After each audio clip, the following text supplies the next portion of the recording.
할렐루야, 안녕하세요. 이번 주부터 모세오경을 함께 공부할 김혜정 집사입니다.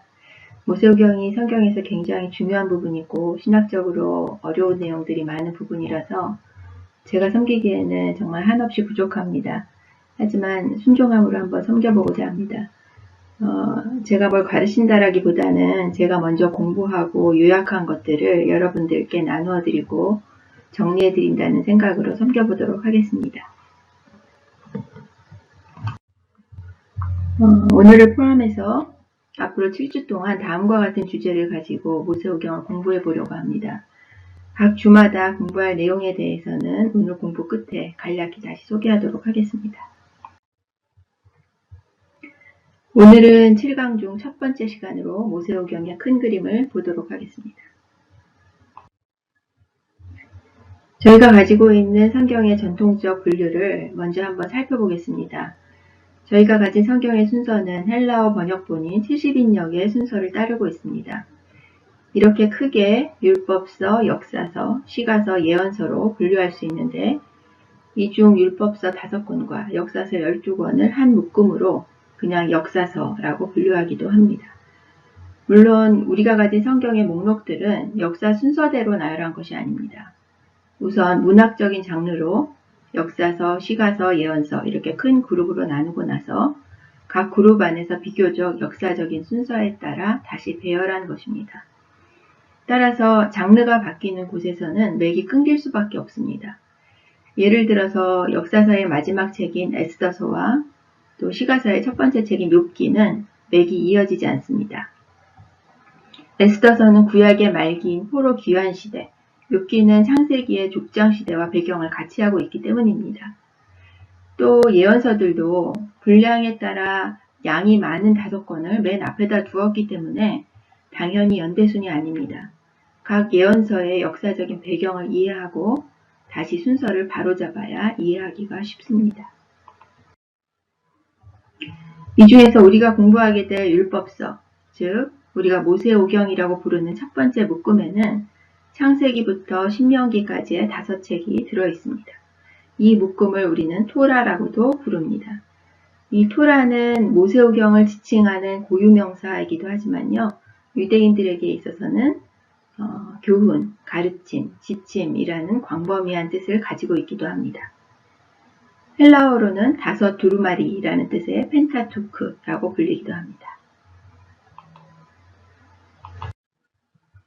모세오경의 각 책의 히브리어 명칭과 헬라어 명칭을 살펴보려고 합니다.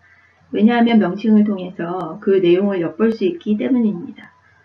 먼저 히브리 명칭을 살펴보겠는데 히브리 문화권에서는 책의 첫 번째 등장하는 단어를 제목으로 삼는 경우가 많습니다.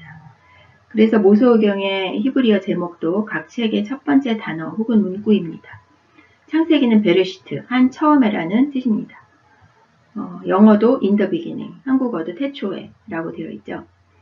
출애굽기의 히브리어 명칭은 베엘레쉐모트, 그리고 이름들은 다음과 같다. 누구의 이름이냐면 이집트로 이주한 야곱의 아들들의 이름임을 그 다음 내용을 보면 알 수 있습니다.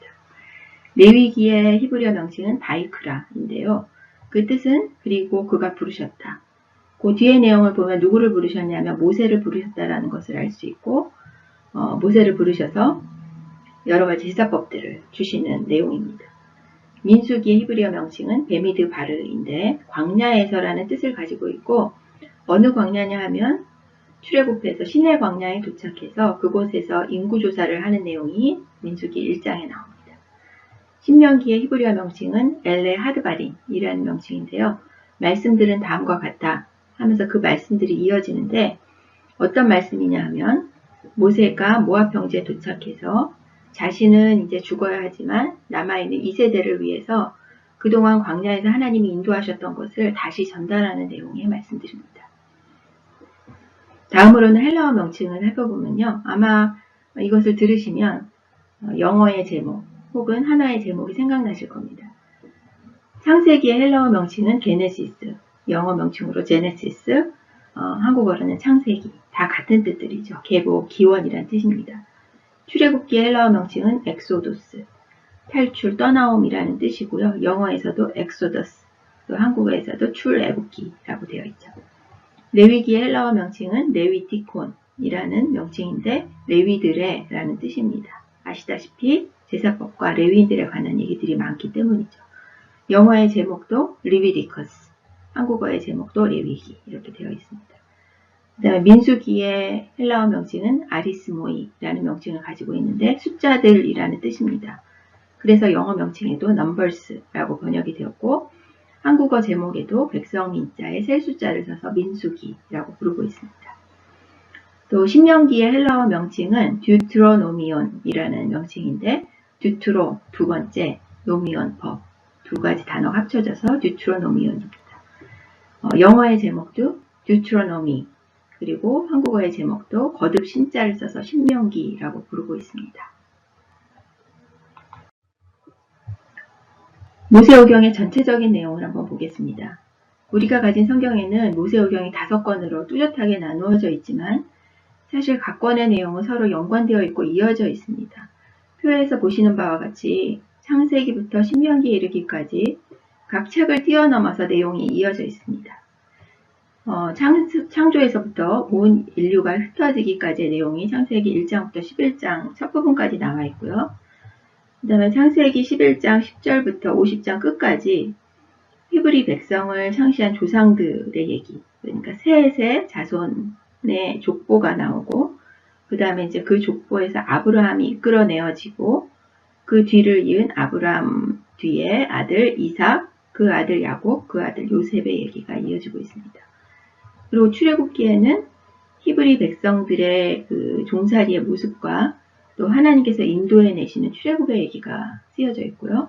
또 16장부터 18장까지는 홍해부터 시내산까지의 여정이 기록되어 있고 19장 1절에 보면은 이제 시내산에 도착해서 레위기를 거쳐서 민수기 10장 10절까지 시내산에 머물면서 하나님께서 주셨던 모든 내용들, 얘기들이 쓰여져 있습니다. 그리고 민수기 10장 11절에 보면 이제 드디어 한 11개월 정도의 시내산에서 머물렀던 그 기간들을 지나고 나서 구름이 떠올라서 바란광야로 출발하게 됩니다. 그래서 시내산에서 출발해서 바란광야의 가데스바네아를 지나서 모압 평지까지 나아가는 과정들이 쓰여져 있습니다. 그리고 민수기 22장부터 36장까지는 모압 평지에 이제 도착해서 진을 쳐서 있었던 이야기들이 기록되어 있고요. 신명기에 가면 신명기 1장부터 33장의 내용은 아까 잠깐 말씀드렸듯이 모세가 죽기 전에 모압 평지에서 2세대 이스라엘 백성에게 전하는 하나님의 행하심과 하나님의 율법에 관한 내용입니다. 그리고 34장에는 모세의 죽음이 기록되어 있습니다. 제가 여기에 지도를 하나 넣었는데요. 지도에 보시면 빨간 동그라미가 3개가 있습니다. 이 빨간 동그라미의 지명이 모세오경의 내용 가운데서 저희가 주목해야 할 중요한 포인트가 됩니다. 시내산에서는 하나님 나라의 백성이 지켜야 할 율법이 주어지고 하나님께서 백성 가운데 임재하시기 위한 성막의 설계도를 받고 또 성막을 완성하는 얘기가 나오기 때문에 중요하고요. 가데스바네아는 정탐꾼을 보낸 곳인데 하나님을 온전히 신뢰하지 못하고 실패했기 때문에 38년이 넘는 긴 광야 생활이 시작된 이유가 그곳에 있기 때문에 중요합니다. 또 가나안 땅을 바라보고 있는 모압 평지는 약속의 땅 가나안을 목전에 두고 무리바 물사건으로 인해서 죽어야 하는 모세가 약속의 땅에 들어갈 다음 세대를 다시 교육하는 새로 주는, 거듭 주는 명령이다라는 뜻의 신명기의 무대가 되는 장소이기 때문에 앞으로의 공부를 위해서 저희가 눈여겨 봐두어야 합니다. 구약시대 시대 배경은 창족, 모사, 왕포, 즉 창조시대, 족장시대, 모세시대, 사사시대, 왕정시대, 포로시대, 포로기환시대로 이어집니다. 창족, 모사, 왕포 이렇게 외우면 쉽습니다. 앞으로 각 책을 공부하면서 매번 더 자세하게 다루겠지만 대략적인 모세오경 각 책의 시대적인 배경과 무대를 여기서 간단히 살펴보겠습니다. 창세기는 창조시대와 족장시대를 배경으로 하고 있습니다. 여기서 족장시대라 함은 아브라함으로부터 시작해서 이삭, 야곱, 요셉 4대에 이르는 때를 말합니다.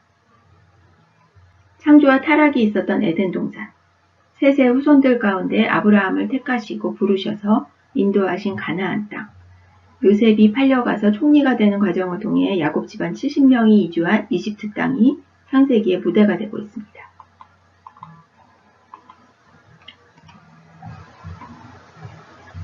출애굽기는 이집트에서 종살이하고 있는 이스라엘 백성들의 이야기로 시작해서 미디안으로 도망갔던 모세가 시내산에서 여호와 하나님을 만나고 부름받는 얘기, 그리고 출애굽 사건을 거쳐서 시내산에 도착하고 그곳에서 십계명을 받고 성막을 완성하는 얘기까지 기록되어 있습니다. 출애굽기부터 신명기까지의 모든 책은 모세 시대를 배경으로 하고 있습니다. 레위기는 먼저 말씀드린 것처럼 시간의 흐름이 없습니다. 무대는 여전히 시내산입니다. 출애굽기 40장 마지막 장에 보면 시내산에서 출애굽 2년 1월 1일에 성막이 봉헌되었다고 나오고, 민수기 10장 10절에서 2년 2월 20일에 시내산을 떠나서 바란 광야로 나아갔다라고 기록되어 있습니다. 레위기는 이렇게 성막 봉헌 이후부터 시내산을 떠나기 전까지의 한 달 20일 동안 1월 1일부터 2월 20일 사이에 주어진 말씀을 기록하고 있습니다.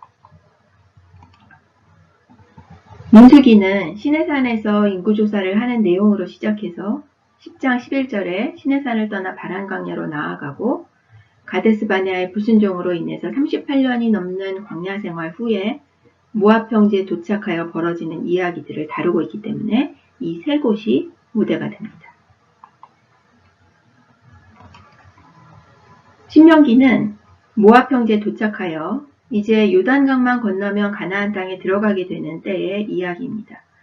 말씀을 전해주고 있는 주체는 모세이고 듣는 사람들은 2세대입니다. 정탐꾼 사건으로 인해 여호수아와 갈렙을 제외한 모든 출애굽 세대는 다 죽었습니다. 홍해의 기적을 모르는 새로운 세대만 남은 것입니다. 그리고 모세는 무리바 물사건으로 인해서 가나안 땅으로 들어가지 못하고 죽어야 하는 상황 가운데서 모세가 광야의 시간 동안 하나님께서 어떻게 인도하셨고 어떤 명령들을 주셨는지 2세대에게 전하는 내용입니다. 다시 전하기 때문에 거듭 신자를 쓴 신명기라고 부르는 것입니다. 그렇기 때문에 신명기에는 시간의 흐름이 없습니다. 출애굽기부터 민수기까지의 모든 이야기들을 거듭해서 새로운 세대에게 들려주고 있는 것입니다.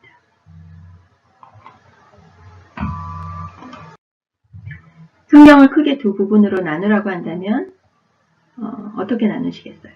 구약과 신약 이렇게 나눌 수도 있겠지만, 성경을 통해 주어진 내용을 하나님 나라의 회복이라는 주제를 가지고 나누어 본다면 이렇게 나눌 수 있을 것입니다.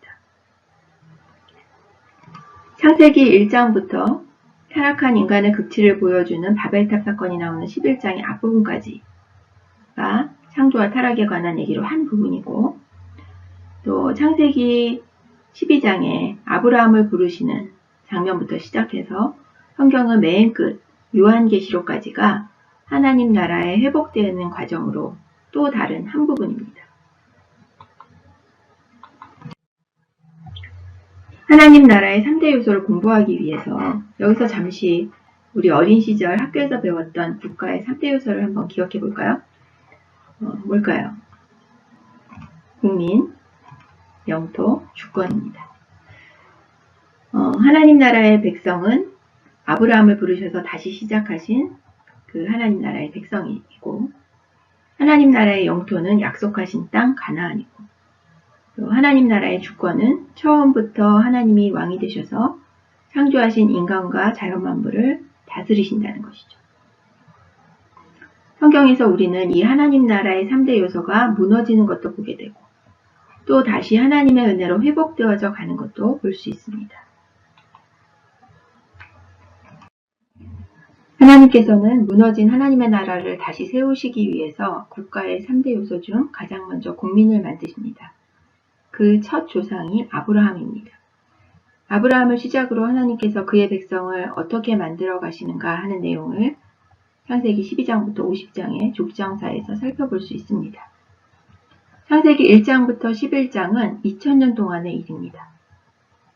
그런데 12장부터 50장의 족장사는 불과 200년간의 일입니다. 그럼에도 불구하고 창세기의 대부분을 할애해서 이 족장사를 기록하고 있습니다. 그만큼 중요하다는 것입니다. 출애굽기의 첫 부분에는 이집트의 왕조가 바뀌어서 요셉을 알지 못하는 새 바로가 등장하였음을 기록하고 있습니다. 출애굽기 1장 8절에 기록되어 있습니다. 실제로 창세기와 출애굽기 사이에는 400년이라는 기간이 있었음을 역사를 통해서 확인하게 됩니다. 이 400년이라는 기간 동안에 하나님께서는 아브라함에게 주신 약속, 즉 창세기 15장 5절에 하늘의 별처럼 바닷가의 모래처럼 많은 후손을 주겠다 하셨던 약속을 지켜주십니다. 출애굽기 1장 7절의 말씀을 통해서 야곱 가족 70명에서 시작했지만 이제는 이스라엘 민족이라고 불리울 만큼 번성해진 하나님의 백성을 만나게 됩니다. 그리고 민수기에는 두 번의 인구조사가 나오는데 출애굽한 후 셋째 달 시내산에 도착해서 했던 인구조사에서도, 그리고 또 40년의 광야 생활을 마친 후에 모압 평지에서 한 인구조사에서도 장정만 60만이라는 하나님 나라의 백성이 약속대로 회복되었음을 우리는 확인할 수 있습니다. 하나님께서는 아브라함에게 땅을 약속하시는데요. 아브라함뿐만 아니라 이삭과 야곱에게, 그리고 또 요셉에게도 같은 언약을 주십니다. 그리고 그 약속의 땅으로 인도하시기 위해서 모세를 세우시고 언약을 지키시기 위해서 광야의 모든 여정들 가운데 보호하시고 함께해 주십니다. 모세오경의 마지막 책인 신명기는 요단강 동편 모압 평지에서 모세가 죽는 것으로 끝납니다. 하지만 바로 그 뒤에 나오는 책인 여호수아서에 보면 우리는 이스라엘이 약속대로 가나안 땅을 차지하는 것을 보게 됩니다. 하나님 나라의 백성도 만드셨고 영토도 차지하게 하셨는데 문제는 나머지 하나 남은 국가의 3대 요소 중 주권이라는 부분입니다. 하나님께서는 모세, 여호수아, 사사들, 왕들 등을 세우셔서 하나님의 주권을 부분적으로 이루어 가시고자 하셨습니다. 창세기 3장 15절에 보면 불순종으로 인해 죄를 짓고 타락한 백성으로 인해서 마음 아파하시는 하나님께서 인간이 죄 지은 그 순간에 구원에 대해서 말씀하십니다. 그럼에도 불구하고 인간은 선악과 사건, 그때부터 시작해서 하나님의 주권에 순종하는 데에 거듭 실패합니다. 창조하시던 태초부터 지금까지 하나님께서 왕이 아니셨던 때는 한 번도 없었음에도 불구하고 인간은 끊임없이 하나님이 아닌 자신의 힘을 믿고 다른 우상들을 따라서 살고 있기 때문입니다. 성경 안에서 너무나 많은 불순종들을 볼 수 있지만 사실 멀리 볼 필요도 없이 우리 자신의 삶만을 보아도 때로는 내 마음대로 살아가는 불순종의 죄를 계속해서 저지르고 있는 것을 보게 됩니다. 하지만 성경은 왕 대신 예수 그리스도께서 다시 오실 때 온전하게 하나님의 백성으로서 순종하면서 살아갈 하나님 나라의 주권이 완성될 것임을 말씀하십니다. 그래서 왕이신 예수님은 already 벌써 오셨지만 그 나라는 but not yet 아직 이 땅에 온전하게 이루어지지 않은 때를 우리는 지금 살고 있는 것입니다.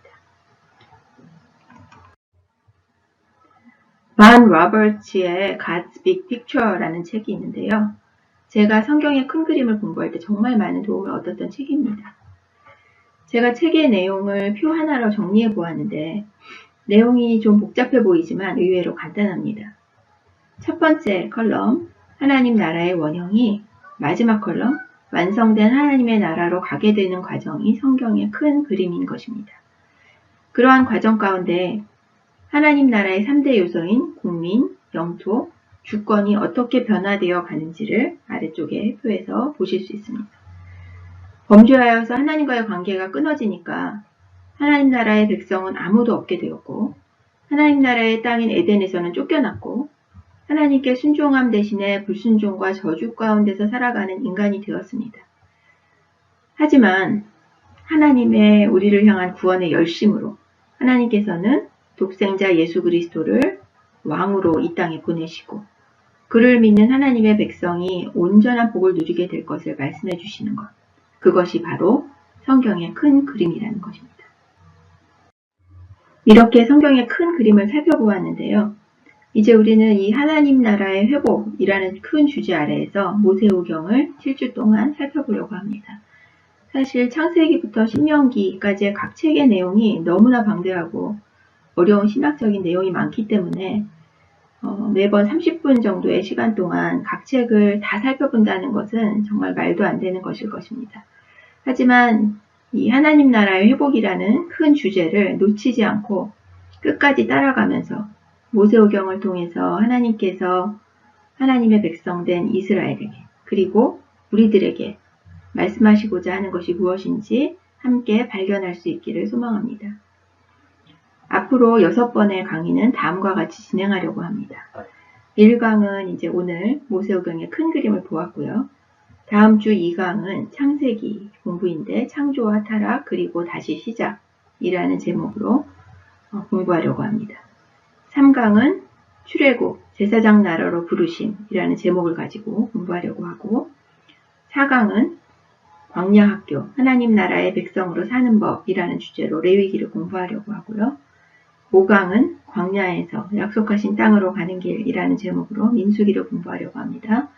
6강은 2세대를 위한 신앙교육이라는 제목으로 신명기를 공부하려고 합니다. 그리고 마지막 7강에서는 모세오경 전체를 복습하고 또 그 이후에 약속의 땅에서 하나님의 백성으로 살아가고 있는 그 이스라엘 백성들의 모습이 어떠한지 이어지는 이야기 그리고 또 우리에게까지 이어지는 이야기들을 함께 살펴보려고 합니다. 다음과 같은 책들을 참고했습니다. 모세오경 바로 읽기 차준희 목사님, 모세오경에서 예수님 만나기 정석진 목사님 책, 성경이 읽어지네 이해실 사모님 책, 통성경 길라잡이 조병호 박사님 책, 통큰 통독 주혜용 장로님 책, 성경의 맥을 잡아라 문봉주 장로님 책, 넬슨 성경개관 토마스 넬슨, 그리고 아까 잠시 언급했던 가스비 픽처 반 로버츠의 책을 참고했습니다. 독생자를 주시기까지 사랑함으로 저희를 하나님 나라의 백성으로 살게 하시는 하나님의 마음과 하나님의 신실하심이 보여지는 모세오경 성경 공부가 되기를 간절히 기도합니다. 수고 많으셨습니다. 감사합니다.